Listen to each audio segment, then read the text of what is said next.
Hello students, let me welcome you all to this lecture of electrochemistry.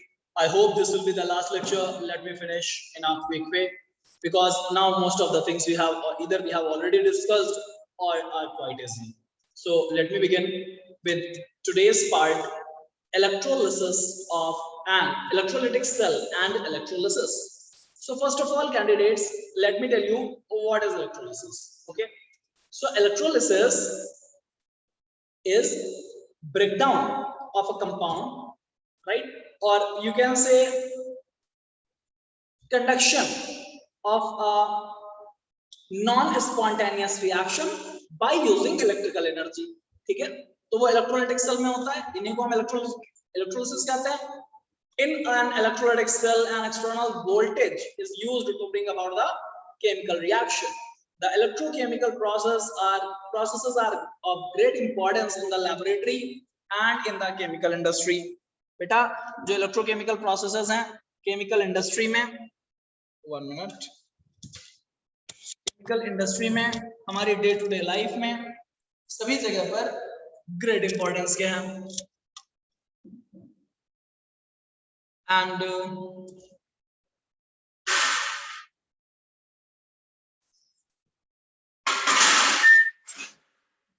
yes,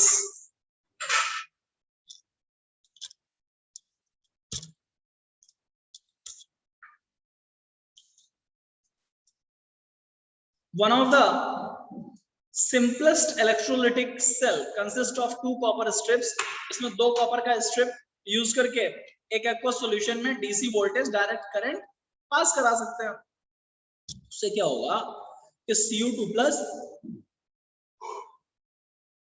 discharge जो ions के हैं वो cathode पर negatively charge में इकट्ठे होने लगेंगे. मतलब what will happen at cathode, reaction takes place, Cu2 plus जाएगा कैथोड से 2 इलेक्ट्रॉन रिसीव करेगा और कॉपर बनके वहीं पर फिक्स हो जाएगा. On the other hand copper का सॉलिड मेटल जब आप यूज करोगे Cu2 प्लस, मतलब लेट मी एक्सप्लेन यू.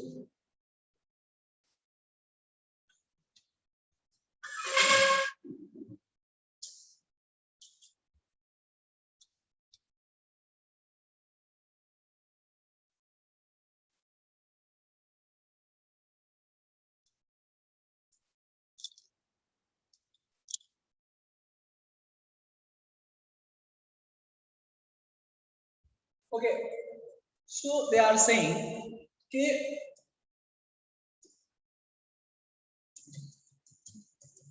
हमने इलेक्ट्रोलाइटिक सॉल्यूशन लिया, मान लो कॉपर सल्फेट का ले लिया, 2 इलेक्ट्रोड है इसमें,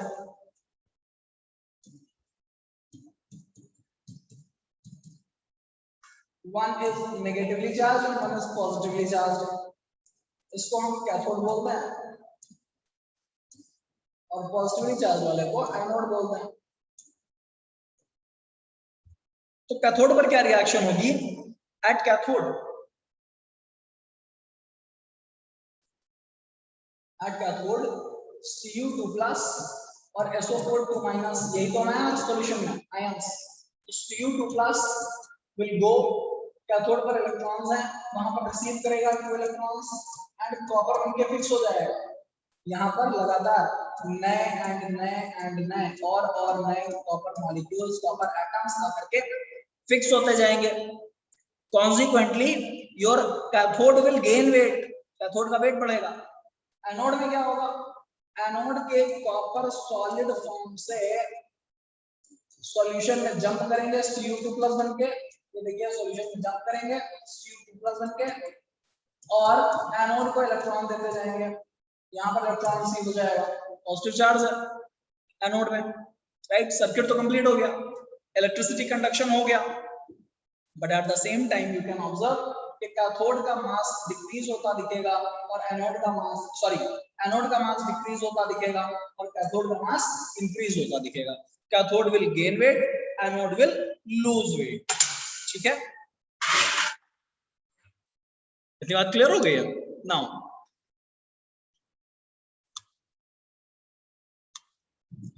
this is called electrolysis of copper sulfate. Okay, तो यहाँ पर आप ऑब्जर्व करें, कॉपर का एग्जांपल हो गया, एनोड एंड कैथोड की reaction. Thus copper is dissolved oxidised at anode and deposited यानी reduced at cathode. This is the basis for an industrial process in which impure copper is converted into the copper of high purity. बेटा metallurgy आप लोगों को syllabus से delete हो गया है, chapter 6 some basic principles of extraction of elements, ठीक है। अदरवाइज उसमें आप देखते, अगर उसको हम लोग डिटेल में पढ़ते या कभी टाइम मिले तो पढ़िएगा।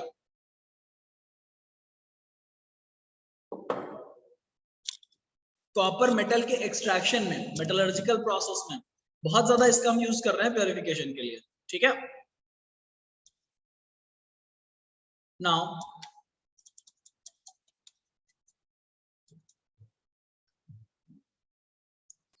copper is dissolved, okay, this is done. Sodium and magnesium metals are produced by the electrolysis of fused chlorides, and aluminum is produced by electrolysis of aluminum oxide, sorry, in presence of cryolite. ये सब बेटा अपना unit 6 में है, class 12 का unit 6, ठीक है, जो chapter some basic principles of extraction of element मैंने बताया, ठीक है। But that is for this particular year because of the कोविड-19 is not the part of your syllabus. खैर, इलेक्ट्रोलिसिस आपको समझ में आ गया, breakdown and presence of electricity. Now बेटा कुछ इंपॉर्टेंट चीजें, quantitative aspect of electrolysis. Quantitative मतलब अभी तक हम क्वालिटी के आधार पर बात कर रहे हैं, अच्छा ठीक है, एक नॉन स्पॉन्टेनियस रिएक्शन है जिसमें कुछ चार्ज का मूवमेंट होता है और इलेक्ट्रिक रिएक्शन करा देता है, नॉन स्पॉन्टेनियस रिएक्शन करा देता है। Now we have to see in detail कि इसका क्वांटिटेटिव एनालिसिस क्या है, कितना चार्ज पास कराएंगे तो कितना कैथोड में गेन वेट हो जाएगा और कितना एनोड में लूज ऑफ वेट हो जाएगा, राइट। ये बातें बढ़िया से समझाई हैं माइकल फैराडे ने, right. Michael Faraday was the first scientist who described the quantitative aspect of electrolysis, right. Now Faraday's laws also flow from what has been discussed earlier, ये फॉलो होना चाहिए, ठीक है।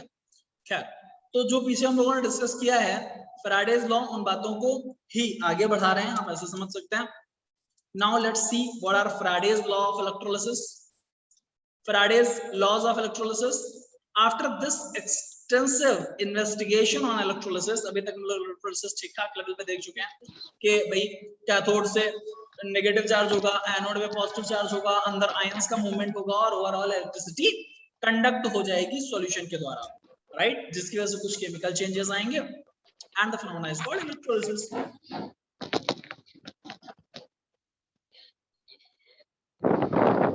बेटा मैं चाहता हूँ क्लास रिकॉर्ड हो रही है, अगर कोई स्टूडेंट ऐसा है जिसका माइक अनम्यूट है तो प्लीज चेक कर लीजिए और म्यूट कर दीजिए अपने आप को, ठीक है।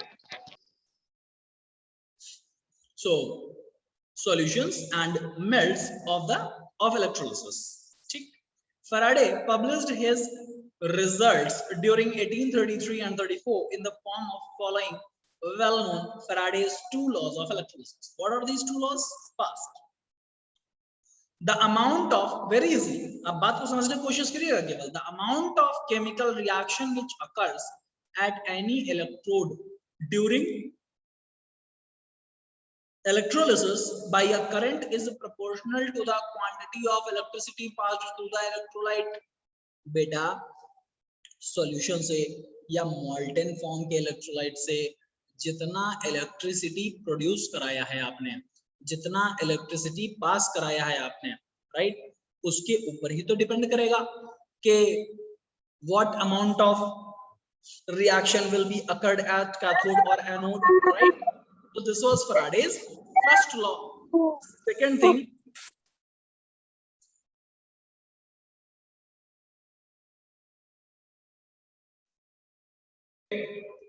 so and the second law is the amount of different substances liberated by same quantity of electricity passing through the electrolytic solution are proportional to their chemical equivalent weights, ठीक है। chemical equivalent क्या होता है?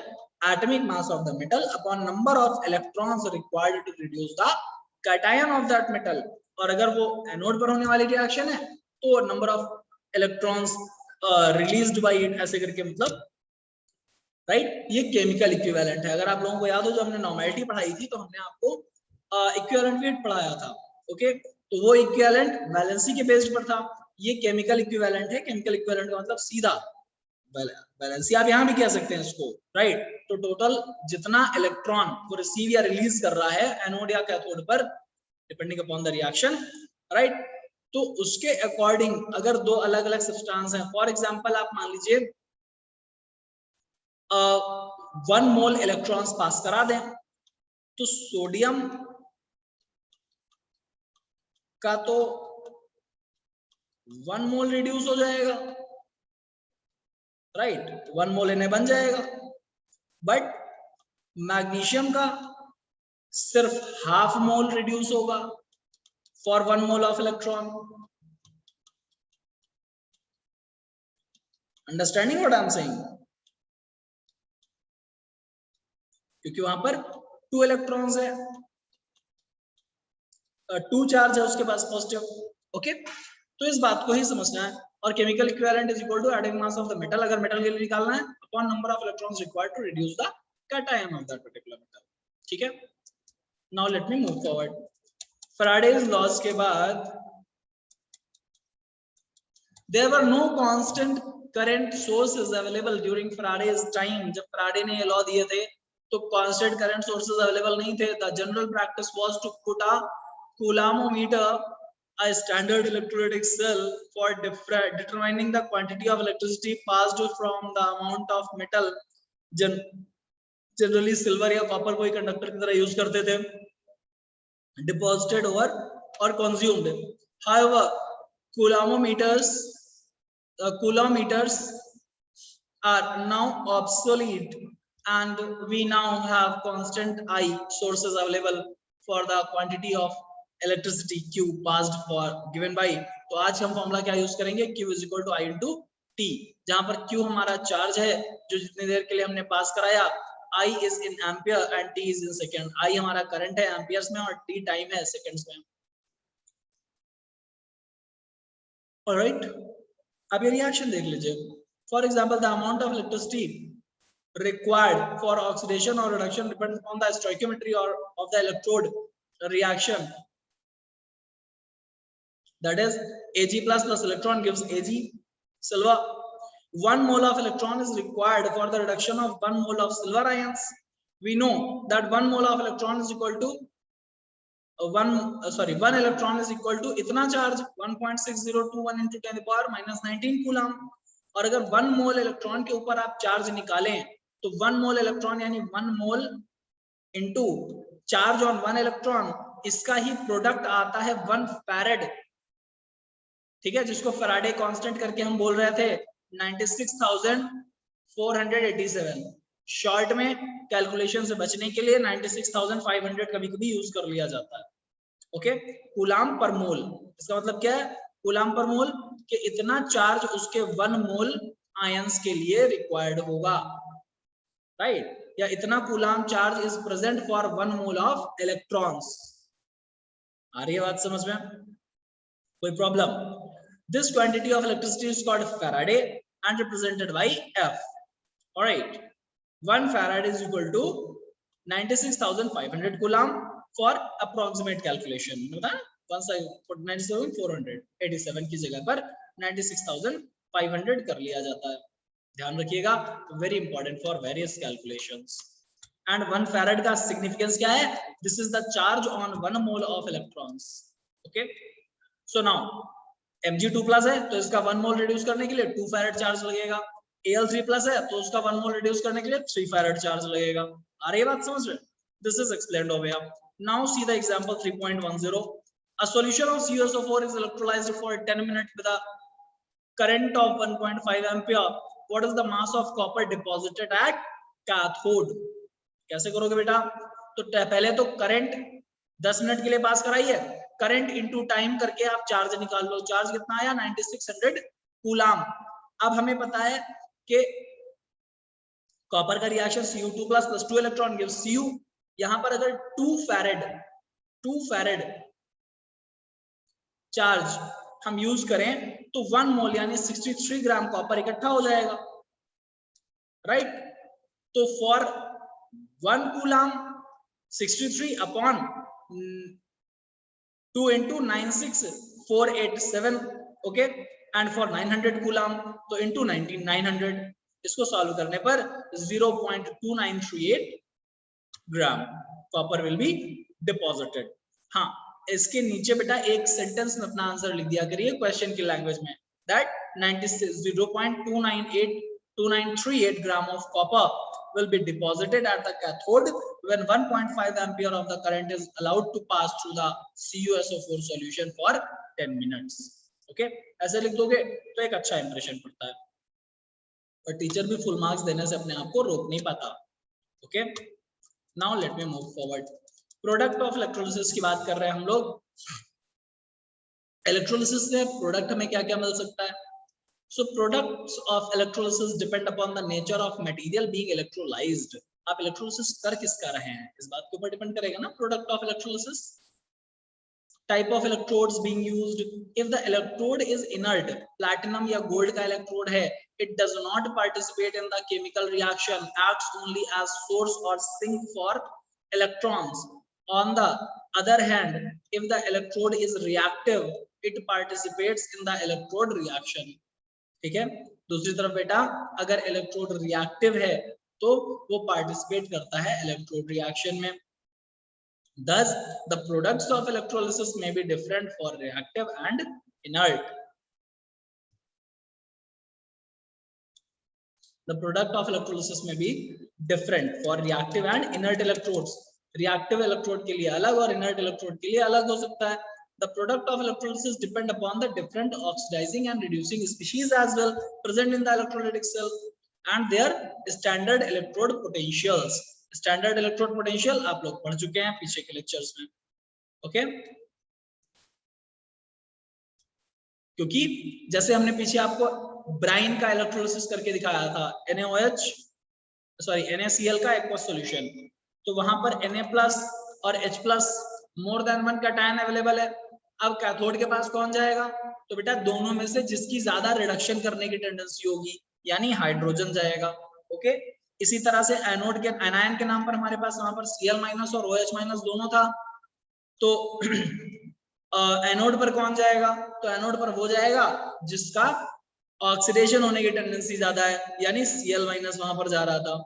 याद है ना आप लोगों को? तभी तो NaOH plus Cl2 at anode and hydrogen at cathode was the product of electrolysis. ठीक है? So, moreover, some of the electrochemical processes, although feasible, are so slow kinetically that a lower voltage these don't seem to take place. Extra potential called overpotential has to be applied, which makes such processes more difficult to occur. ठीक है? तो बेटा कुछ electrode processes ऐसे भी हैं, कुछ feasible reactions ऐसे भी हैं जो एक्चुअल में फिजिबल है मगर थर्मोडायनेमिकली फिजिबल है, काइनेटिकली इतना लो है, इतना लो काइनेटिक्स है उनका कि वो इतना स्लो होती हैं कि आप उनको लगेगा आपको कि रिएक्शन हो ही नहीं रही है। फॉर एग्जांपल अगर हम मॉल्टेन NaCl ले लें as a product of electrolysis, तो यहाँ पर Cl2 गैस प्रोड्यूस होगा और सोडियम मेटल प्रोड्यूस होगा, sodium metal at cathode and Cl2 gas at anode. Here we have, ये मॉल्टन है, एक्वस नहीं है, अभी ऊपर मैंने एक्वस बताया था। Okay, here we have only one cation Na+ which is reduced at cathode, okay, and one anion Cl- which is oxidized at anode. During the electrolysis of aqueous solution of sodium chloride, जिसको अभी मैं discuss कर रहा था, the products of NaOH, products are NaOH, Cl2 and H2. In this case, besides Na+ and Cl- ions were also have H+ and OH- ions. Electrolyte में दो नए ions आ गए, तो क्योंकि H2O सॉल्वेंट था, तो at cathode there is competition between the following reduction, है ना?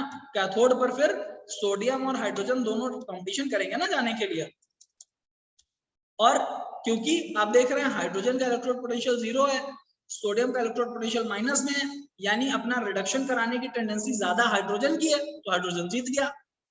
Alright, in the very similar way इधर क्लोरीन और OH- क्या वाटर वाला, वाटर ही जाता है OH- के नाम पर।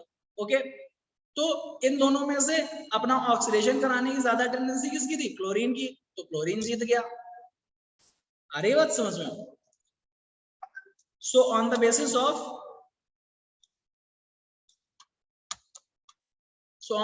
Of electrode process we do it like this. आगे की कुछ रिएक्शंस इलेक्ट्रोकेमिकल सीरीज आप लोगों को देखना बहुत अच्छे से आना चाहिए। मैं चाहता हूं ये क्वेश्चंस आप लोग बेटा खुद से कर लें। एंड बैटरीज इंपॉर्टेंट टॉपिक है, इंटरेस्टिंग टॉपिक है, but because it is deleted from your syllabus for this year, तो मैं इसको डिस्कस नहीं कर रहा हूँ। शॉर्ट में बता दूं बेटा, बैटरीज दो तरीके की होती है, प्राइमरी और सेकेंडरी, और इसके आगे आप जाकर के मैं चाहता हूं कि आप लोग इसकी एक सिंपल रीडिंग कर लीजिए, ओके? और मुझे लेजर टाइम, एक्स्ट्रा टाइम जब भी मिलेगा बेटा, तो आई विल मेक श्योर कि मैं इसका वीडियो बना के आपके लिए प्रेजेंट करूं, ठीक है? बट अभी पहले नेसेसरी फिर एसेसरी, क्योंकि हम पहले सिलेबस पर फोकस्ड हैं, इसलिए हम लोग नेसेसरी पार्ट करेंगे। So today we are ending this chapter electrochemistry, and yes, tomorrow onwards we will start with our term 1 syllabus of class 12 2021, that is P block elements. All the best students, stay safe, stay healthy, keep learning. Thank you.